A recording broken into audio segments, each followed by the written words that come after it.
మరి ఈ కార్యక్రమానికి వచ్చేసినటువంటి సభాధ్యక్షులు మరి జిల్లా అధ్యక్షులు ఏపీడబ్ల్యూసీ శ్రీ సత్యసాయి జిల్లా శ్రీ పుల్లయ్య గారిని వేదిక మీదకి సమాధానం ఆహ్వానిస్తున్నారు. పుల్లయ్య గారి దగ్గర కూడా వేదిక మీదకి రావాలి.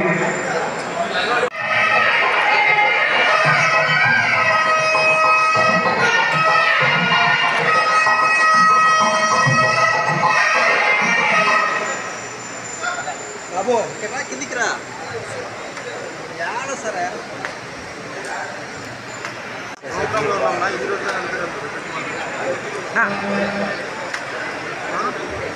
అవునన్నా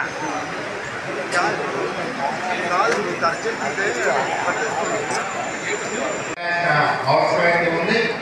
ఇప్పుడు సోషల్ మీడియాలో మేమేం చెప్తామంటే ఒక 10-15 సంవత్సరాల ఛానల్స్లోనూ పేపర్లలో పనిచేసి రిటైర్డ్ అయ్యి లేదంటే ఉద్యోగం మానుకొని మీడియా పత్రికలు ఛానల్స్ పెట్టుకున్న వాళ్ళు మాత్రం వెనక జనిస్తున్నారు, క్రీడా జనిస్తున్నారు అవకాశం ఇవ్వచ్చండి.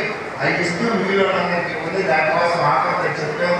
అలాగే యూనియన్స్ కూడా కరెక్ట్గా 26 జిల్లాలో ఉండి పనిచేస్తున్నా 10 సంవత్సరం కార్మిక శాఖ రెగ్యులర్ చేస్తున్న సంఘాన్ని మాత్రం ఐడెంటిఫై చెప్తాం. మాకు ఎవరు ఐడెంటిఫై చేసిన పద్ధతులు ఆ కార్డు ఇప్పించాలి. రెండోది మన మంత్రి గారి చేతిలో పని. మంత్రి గారి ఇటీవల ప్రభుత్వ శాఖలో యాక్టివ్గా కార్యక్రమాలు సమీక్షిస్తున్నందున ఏం జరిగింది సార్, గతంలో వడ్డీ జర్నలిస్ట్ ఎంత ఉండేదో మనకు ఉన్నాయి. ఆ కార్డు సైన్ పట్టించుకునేవాళ్ళు కాదు. ఇప్పుడు వైద్య శాఖలో జరుగుతున్నాయి. నిన్న మొన్న మా జర్నలిస్ట్ పత్రికలు ఇదే కాకుండా తాడేపల్లి గడపాల్లో గుండా ఆపరేషన్ చేస్తున్నారు. ఇటీవల కంటి సమస్యలు పట్టి సమస్యలు వస్తే మా ఫ్యామిలీ మనసు ఆ పునాదులు కదిలే ప్రమాదం ఉంది. అదే జరిగితే ప్రజాస్వామ్యం మూలిపోయే ప్రమాదం. కాబట్టి పత్రికలకు నిలవదు. ప్రజలు కూడా గుర్తించాలి. ఇవాళ ఆ పరిస్థితులు ఉన్నాయి. అనేక ఒత్తిళ్ల మధ్య పనిచేస్తున్నారు. మనం అందరం కరోనా సమయంలో మనం ఇంట్లో కూర్చుంటే పత్రికలు రోజు వచ్చేది. రోజు వార్తలు మనకి చేరేది. ఎలా చేరేది? ఇంట్లో కూర్చుంటే కాదు కదా, ఫీల్డ్ మీద పోతేనే.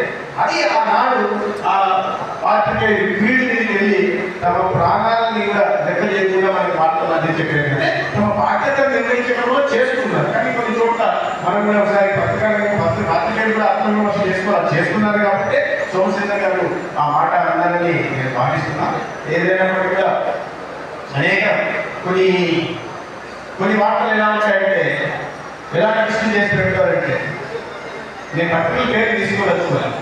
వాస్తవాన్ని వాస్తవంగా తప్పు జరిగితే తప్పు. నేను రోజు నాకు గ్రూప్ ఉంది, చూస్తూనే నెగిటివ్ వార్తలు చూస్తాను. నేను లేస్తుంది మామూలుగా లేస్తూనే ఉన్న మంచి దీంతో మంచి కాఫీ చదువుతూ మంచి వార్తలు చదువుతూ ఆ రోజంతా ప్రశాంతంగా ఉండేలాగా కోరుకుంటారు. కానీ నేను నాకున్న దీంట్లో నా దగ్గర ఉన్న మంత్రిత్వ శాఖ కారణంగా ముందు నేను నెగిటివ్ వార్తలు చూస్తా.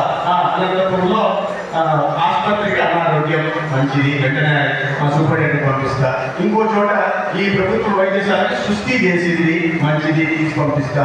దాంట్లో ఒక అవినీతి జరిగింది మంచిది, చేసి పంపిస్తా. అంటే నాకు ఫీడ్బ్యాక్ వస్తుంది, నెగిటివ్ ఫీడ్బ్యాక్ వస్తుంది.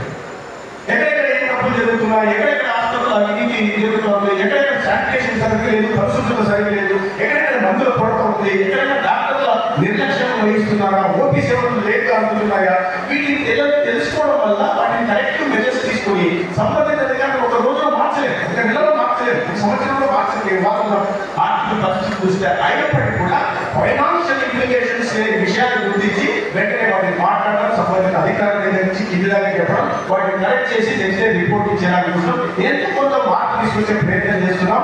ఇవాళ చెప్పారు సుబ్బారావు గారు, నిన్న ముఖ్యమంత్రి గారు సమీక్ష చేస్తూ ఐడిఆర్ఎస్ చేశారు. ఐడిఆర్ఎస్ చేస్తే పెరుగుతోంది. పోయిన డిసెంబర్లో చేసిన ఐడిఆర్ఎస్ లో ఇప్పటికీ టీడీఆర్ ప్రజల నుంచి వస్తున్న స్పందన డాక్టర్లు అందుబాటులో ఉంటున్నారు, ఓపీ సేవలకి ఎక్కువ ఇబ్బంది కలగట్లేదు, మందులు అందుతున్నాయి.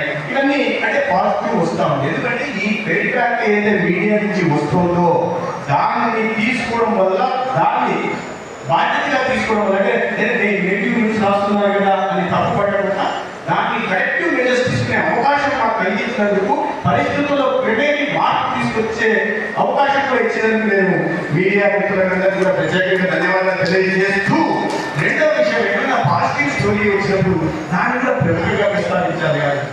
ఉదాహరణకి ఇప్పుడే వాళ్ళు ప్రస్తావించారు స్టెమీ కార్యక్రమం గురించి. సెగ్మెంట్ ఎలివేటెడ్ మయోకార్డియల్ ఇన్ఫాక్షన్ ఒక ప్రోగ్రామ్ తీసుకొచ్చారు. ఆ ప్రోగ్రామ్ ఏంటంటే అనేక మంది వాళ్ళ జీవన శైలిలో మార్పుల వల్ల, ఆహార అలవాట్ల మార్పుల వల్ల ఈ నాన్ కమ్యూనికేబుల్ డిసీజెస్ బాధపడుతున్నారు, డయాబెటీస్ బాధపడుతున్నారు, లేదా ఈ హైపర్ టెన్షన్ బాధపడటం వల్ల దాని ప్రభావం గుండె మీద, మూత్రపిండాల మీద చూపిస్తుంది. గుండె